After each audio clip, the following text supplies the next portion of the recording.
बिस्मिल्लाहिर्रहमानिर्रहीम। अस्सलाम वालेकुम बच्चों, my name is Saqib Hayat Khan, your maths teacher.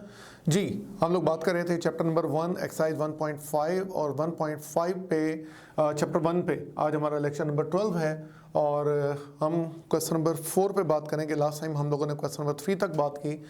Question number 4 देखें, आसान काम है। क्वेश्चन नंबर 4 में दो फार्मूलाज इंट्रोड्यूस होंगे। डायरेक्ट मतलब जो मल्टीप्लिकेशन और डिवीजन हम कर सकते हैं, वो क्या फार्मूला है वो एक साइड पे हम लिख लेते हैं। Z1 आपको पता है R1 cos theta 1 plus iota sine theta 1 होता है।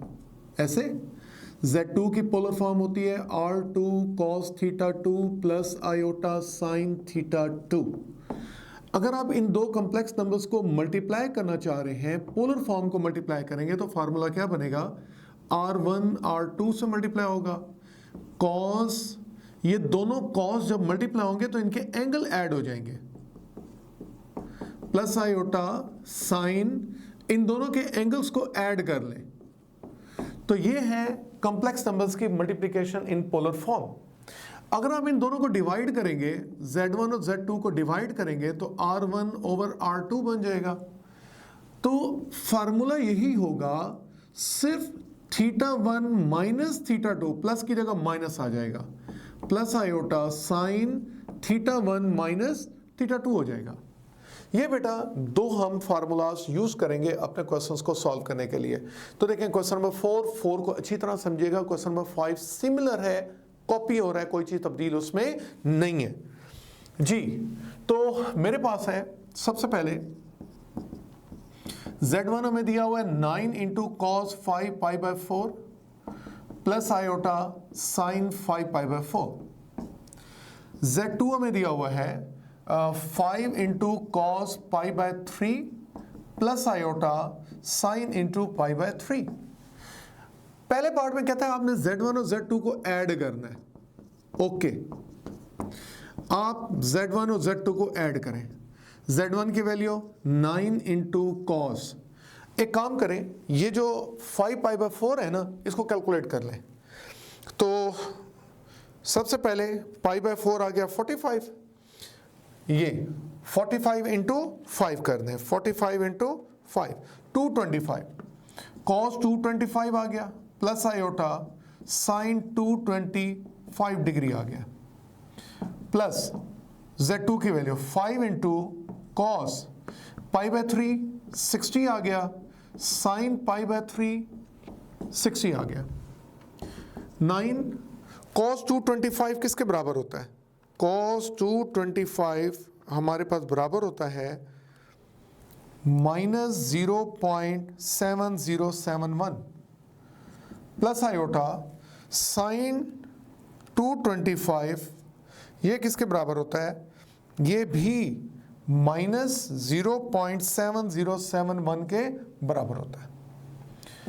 5 cos 60 0.5 होता है। साइन 60 हमारे पास बराबर होता है √3/2 मतलब 0.8660 आयोटा। बेटा जी इधर इनको मल्टीप्लाई करें, 9 को हम मल्टीप्लाई करते हैं, 9 मल्टीप्लाई बाय 0.7071, तो ये हमारे पास बनेगा 6.3639 माइनस में, ये भी तो वही बनेगा माइनस 6.3639 आयोटा। 5 को मल्टीप्लाई करें, 5 को हम मल्टीप्लाई करते हैं, मल्टीप्लाई बाय 0.5 के साथ, तो ये आपके पास बनेगा 2.5। 5 को इससे मल्टीप्लाई करें, 5 मल्टीप्लाई बाय 0.8660, तो ये बनेगा 4.33। तो बेटा रियल को रियल के साथ इकट्ठा कर दें, आयोटा वाले को आयोटा के साथ इकट्ठा कर दें।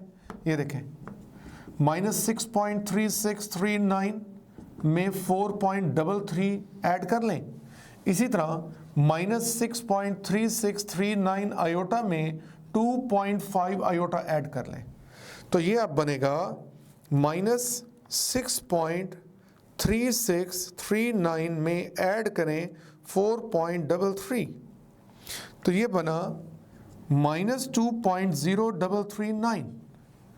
ये क्या बना?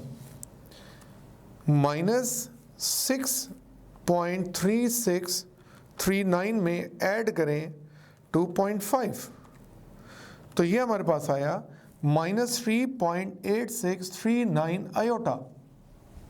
खत्म हो गई बात। ये बच्चों हमने क्या किया, Z1 प्लस Z2 जो है ये कैलकुलेट कर लिया। समझ आ गई?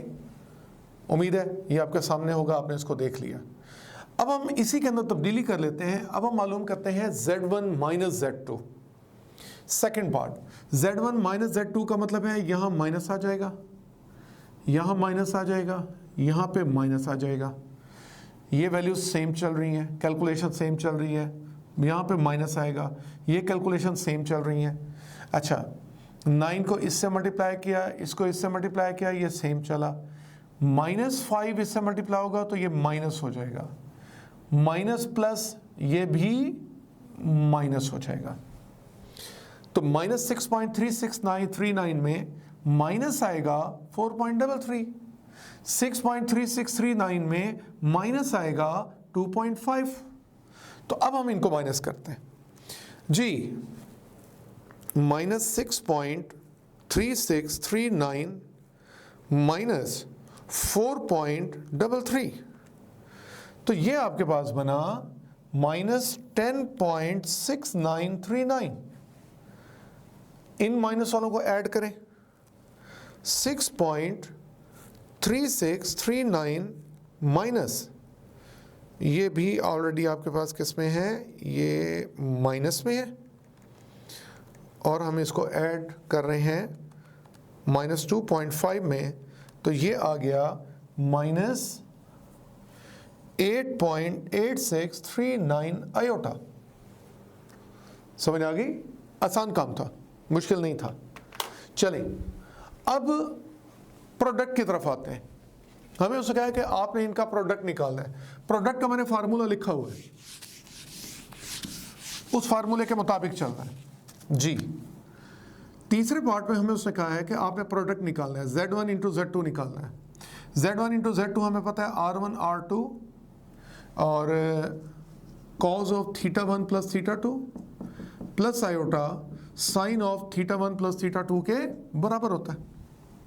R1 कितना है 9, R2 कितना है 5, θ1 कितना है 5 पाई बाय 4, θ2 कितना है पाई बाय 3, θ1 कितना है यही 5 पाई बाय 4, θ2 कितना है पाई बाय 3। θ1 और θ2 की कीमतें θ1 θ2 की जगह डाल दी, 9 5 45 आ गया। कॉस इनका ले लें LCM, 12 आएगा, 4 3 12, 3 ऊपर मल्टीप्लाई हो गया, 12 3 से डिवाइड हुआ 4, 4 पाई से मल्टीप्लाई हो गया। LCM इसका भी दें, यही चीज आएगी, 15 पाई प्लस 4 पाई सेम जो है। अब 45 cos 19 pi by 12 iota sine 19 pi by 12। ये बेटा आपका आंसर आ गया। आपने क्या मालूम कर लिया, Z1 इंटू Z2 कैलकुलेट कर लिया। अच्छा, आप चाहें तो इसको आगे बढ़ा भी सकते हैं। कैसे? पाई की कीमत 180 डाल दें, 19 से मल्टीप्लाई करके 12 पे डिवाइड कर दें, जो एंगल है उसको कॉज ले लें, इसी एंगल का यहाँ पे साइन कैलकुलेट कर लें, आपका आंसर फिर भी है। तो मतलब दोनों सूरतों में आपका आंसर ही रहेगा। चलें अब आ जाए इसी के फोर्थ पार्ट में, Z1 ओवर Z2 निकालना है। इसको चेंज करना पड़ेगा। चलें लिखते हैं, सारा लिखते हैं जी। इसी के फोर्थ पार्ट में हमें कहता है Z1 ओवर Z2 निकालना है। फार्मूला है R1 over R2 cos of θ1 minus θ2 plus iota sine of θ1 minus θ2। R1 है 9, R2 है 5, θ1 है 5 पाई बाय 4, θ2 है पाई बाय 3, आयोटा साइन θ1 है 5 पाई बाय 4, θ2 है pi by 3। 9 by 5 cause of LCM ले लें, 12 4 पे डिवाइड होके ऊपर गया 15 बन गया, तो देखिए ना 12 4 पे डिवाइड हुआ 3 को ऊपर 5 से मल्टीप्लाई कर दें, 12 को 3 पे डिवाइड करें 4 ऊपर पाई से मल्टीप्लाई कर दें, प्लस आयोटा साइन, यही चीज यहां भी लिखी जाएगी। अब 9/5 cos 15 - 4 11 pi by 12 sine 11 pi by 12। एक आंसर आपका ये आ गया। आप 11 पाई बाय 12 की कीमत डाल के कॉस कैलकुलेट कर लें, 11 पाई बाय 12 की कीमत यहां डाल के साइन कैलकुलेट कर लें, दूसरा आंसर भी आपका सेम आ जाएगा। बात समझ आ गई? मुश्किल? देखिए ये काम रिपीट हो रहा है मुसलसल। तो क्वेश्चन नंबर 5 बिल्कुल सेम चलेगा। क्वेश्चन नंबर 6 में देखें, 6 हमारा बड़ा इंपॉर्टेंट 2 रिजल्ट हैं और आसान से रिजल्ट्स हैं, इनको हम सॉल्व करते हैं। इसमें एक चीज आपको बता दूं, ये जो कॉम्प्लेक्स नंबर होता है ना Z1 R1, ये e की पावर आयोटा थीटा 1 भी होता है। अगर आपसे MCQ में पूछे कि e की पावर आयोटा थीटा 1 किसके बराबर होता है, आप फौरन लिखेंगे ये cos theta 1 plus iota sine theta 2 1 के बराबर होता है। ये किसके बराबर है? R2। ये क्या होता है? ये e की पावर आयोटा थीटा 2 के बराबर है। मैं इसी किस्म को यूज करूंगा इस रिजल्ट को अपने क्वेश्चन के अंदर। क्वेश्चन नंबर 6 मेरे पास है, कहता है argument of Z1 into Z2 साबित करें argument of Z1 plus argument of Z2 के बराबर है। Z1 उठाएं पहले। Z1 क्या होता है? R1 cos theta 1 plus iota sine theta 1। मैंने अभी आपको बताया R1 e की पावर आयोटा थीटा 1 भी लिखते हैं। Z2 किसके बराबर है?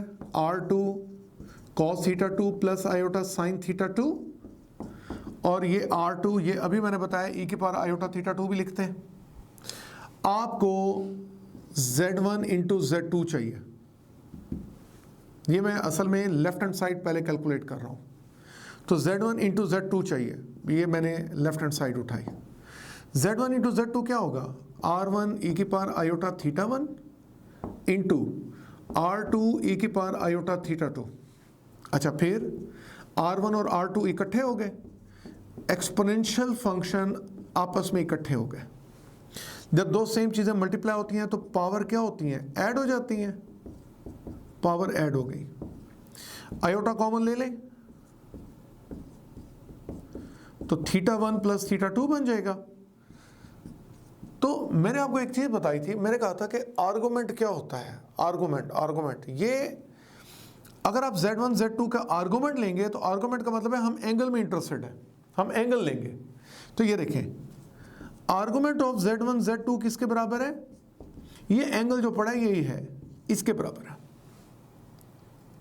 अच्छा, थीटा 1 किसका आर्गुमेंट है? ये देखें, मैं अगर Z1 का आपको कहूं आर्गुमेंट बताओ, तो Z1 का आर्गुमेंट क्या होगा? Z1 का एंगल थीटा 1। Z2 का आर्गुमेंट क्या होगा? आप फौरन कहेंगे Z2 का एंगल थीटा 2। तो मैं थीटा 1 लिख सकता हूं, ये Z1 का आर्गुमेंट है। थीटा 2 किसका आर्गुमेंट है? ये Z2 का आर्गुमेंट है। तो लेफ्ट हैंड साइड आपने उठाई और राइट हैंड साइड आपका रिक्वायर्ड आंसर आ गया। समझ आ गई? ये बड़ा आसान सा एक छोटा सा सवाल था। अब आ जाए इसी का सेकंड पार्ट। सेकंड पार्ट में हमें कहता है कि आपने साबित करना है argument of Z1 over Z2 बराबर है argument of Z1 minus argument of Z2। जी, लेफ्ट हैंड साइड हम कैलकुलेट करते हैं। Z1 ओवर Z2 निकालें। Z1 आपके पास है R1 cos theta 1 plus iota sine theta 1, R2 cos theta 2 plus iota sine theta 2। अभी मैंने आपको बताया है ये e की पावर आयोटा थीटा 1 है और ये e की पावर आयोटा थीटा 2 है। जरा R1 R2 अलहदा करें। e की पावर आयोटा थीटा 1 पड़ा है, ये e ऊपर ले है, e की पावर माइनस आयोटा थीटा 2 हो जाएगा। e ऊपर आके क्या हो जाएगा? माइनस हो जाएगा। ये दोनों सेम चीजें मल्टीप्लाई हो रही हैं, तो R1 ओवर R2 e की power iota theta 1 minus iota theta 2 बनेगा। R1 over R2 iota common ले लें तो थीटा 1 माइनस थीटा 2। मुझे आर्गुमेंट चाहिए, argument of Z1 over Z2 क्या होगा? एंगल, इस साइड का angle, angle theta 1 minus theta 2 है। आपको पता है थीटा 1 किसका आर्गुमेंट है? आपको थीटा 1 किस में नजर आ रहा है? Z1 में, तो थीटा 1 Z1 का आर्गुमेंट है। थीटा 2 किसका आर्गुमेंट है? आपको थीटा 2 किस में नजर आ रहा है? Z2 के फार्मूले में, तो ये आर्गुमेंट ऑफ Z2 है। तो लेफ्ट हैंड साइड आपने उठाई और राइट हैंड साइड आपका रिक्वायर्ड आंसर आ गया। समझ आ गई? अच्छा, अब आप देखिएगा, यहां उससे पूछा डिवाइड करना है, यहां कहता है मल्टीप्लाई करना है, यहां कहता है मॉडुलस लेना है। तो अभी अभी जो हमने क्वेश्चन किए थे पीछे वो यही तो थे, ये वाले जो सवाल है। चले, ये सवाल मैं करने जा रहा हूं, आपका ये सवाल दोबारा रिपीट हो जाएगा, मतलब रिवाइज हो जाएगा। अगर कोई मसला है वहां तो डिस्कस हो जाएगा जी। तो हमारे पास क्वेश्चन नंबर 7 है। 7 में हमें Z1 दिया हुआ है 6 into cos of 150 degree plus iota sine of 150 degree. Z2 हमें दिया हुआ है 3 into cos of 30 degree plus iota sine of 30 degree. कहता क्या है? कहता है डिवाइड करना है, डिवाइड करना है। डिवाइड का मतलब Z1 ओवर Z2 निकालना है। आपको पता है Z1 और Z2 का फार्मूला क्या है? ये बराबर होता है R1 over R2 cos of theta 1 minus theta 2 plus iota sine of theta 1 minus theta 2।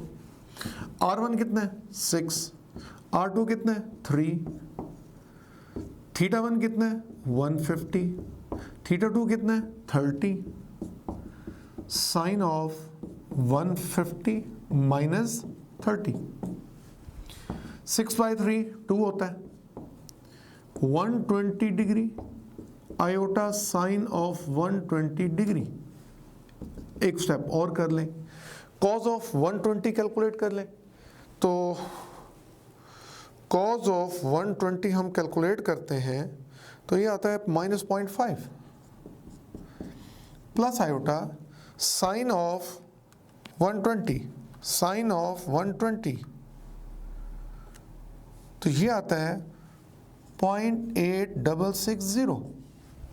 2 को मल्टीप्लाई कर दें, 2 मल्टीप्लाई बाय 0.5 तो 1 आ गया। आयोटा 2 को मल्टीप्लाई करें 0.8660 के साथ तो ये आपके पास बना 1.732 -1 प्लस 1.732 आयोटा। ये हमारा क्या आ गया? रिक्वायर्ड डिवीजन आ गई। Z1 ओवर Z2 हम निकालना चाह रहे थे, ये इस क्वेश्चन का आंसर आ गया। क्वेश्चन नंबर 8 देखें। 8 में कहता है मल्टीप्लाई करना है। Z1 हमें दिया हुआ है 2 into cos of 60 degree plus iota sine of 60 degree. Z2 हमें दिया हुआ है 5 into cos of 90 degree plus iota sine of 90 degree. क्या कहता है? मल्टीप्लाई करें। मल्टीप्लाई का फार्मूला है हमारे पास R1 R2 cos of theta 1 plus theta 2 plus iota sine of theta 1 plus theta 2। R1 क्या है? 2, R2 क्या है? 5, थीटा 1 क्या है? ये 60 डिग्री। थीटा 2 आपके पास किसके बराबर है? 90 degree plus iota sine theta 1 60 degree, theta 2 90 degree. 2 5 10 हो गया। कॉस 90 प्लस 60 150 आ गया, साइन 150 आ गया जी। तो कॉस हम निकालते हैं, कॉस 150 हमारे पास किसके बराबर होता है? -0.8660 प्लस आयोटा साइन ऑफ 150 हम निकालते हैं, साइन ऑफ 150, साइन ऑफ 150 ये बराबर होता है 0.5। चले फिर 10 से मल्टीप्लाई करें, 10 से ये मल्टीप्लाई होगा तो माइनस ये मल्टीप्लाई हो गया 0.8660, 0.8660 मल्टीप्लाई बाय 10 तो ये आपके पास आ गया 8.66। 8.66 10 मल्टीप्लाई हुआ तो 5 बन जाएगा। ये आपके पास क्या आ गया, रिक्वायर्ड आंसर आ गया। समझ आ गई बच्चों? चलें, क्वेश्चन नंबर 9 में हमें कहता है, 9 हमें दिया हुआ है, कहता है मॉडुलस निकालें, आर्गुमेंट निकालें। ये आपका जो क्वेश्चन नंबर हमने सॉल्व किया था गालबन 2, इस एक्सरसाइज का क्वेश्चन नंबर 2 जो सॉल्व किया था, ये वो क्वेश्चन, उस टाइप का क्वेश्चन दोबारा आ गया। क्या कहता है, z हमें दिया हुआ है -2 आयोटा, x आपका -2 है, y आपका -2 है। पहले कहते हैं मॉडुलस निकालें। मॉडुलस का मतलब है z mod का मतलब है √x² + y²। x का स्क्वायर ले लें, y का स्क्वायर ले लें, 4 + 4 √8 2 लिख सकते हैं, लिख सकते हैं ना √8 को 4 × 2, तो 4 का √ बाहर आ गया, √2 अंदर पड़ा हुआ है। अब कहता है आपने आर्गुमेंट निकालना है, थीटा निकालना है। अच्छा, थीटा निकालने के लिए पहले x के बारे में देखें, x -2 है, लेस देन 0 है, y -2 है, लेस देन 0 है, थर्ड क्वाड्रेंट में लाई कर रहा है। तो थर्ड क्वाड्रेंट में अगर लाई कर रहा हो तो आपको याद होगा मैंने लिखा था पाई के अंदर tan इनवर्स पाई में एंगल ऐड हो जाएगा। पाई में एंगल ऐड होने का मतलब ये है कि tan इनवर्स में पाई क्या हो जाएगा, ऐड हो जाएगा। तो ज़रा वैल्यूज डालें, tan इनवर्स y की वैल्यू कितनी है -2, x की वैल्यू कितनी है -2 का मॉड, तो ये आ जाएगा pi plus tan inverse 1 pi plus π/4, तो ये क्या आ गया 5π/4। एलसीएम ले लें, तो लें जी, आपको उसने कहा था कि आपने आर्गुमेंट निकालना है और मॉडुलस निकालना है। मैंने आर्गुमेंट भी निकाल लिया, मॉडुलस भी निकाल लिया। समझ आ गई बच्चों? तो ये बेटा हमारे क्वेश्चन थे। आज हमने 4 से लेकर 9 तक इन क्वेश्चंस की डिस्कशन की। उम्मीद है कि ये चीज़ें आपको समझ आई होंगी। इंशाल्लाह नेक्स्ट लेक्चर में आप लोगों से मुलाकात होगी। अल्लाह पाक आप लोगों को अपने हिफ्ज़ व अमान में रखे। अल्लाह हाफ़िज़।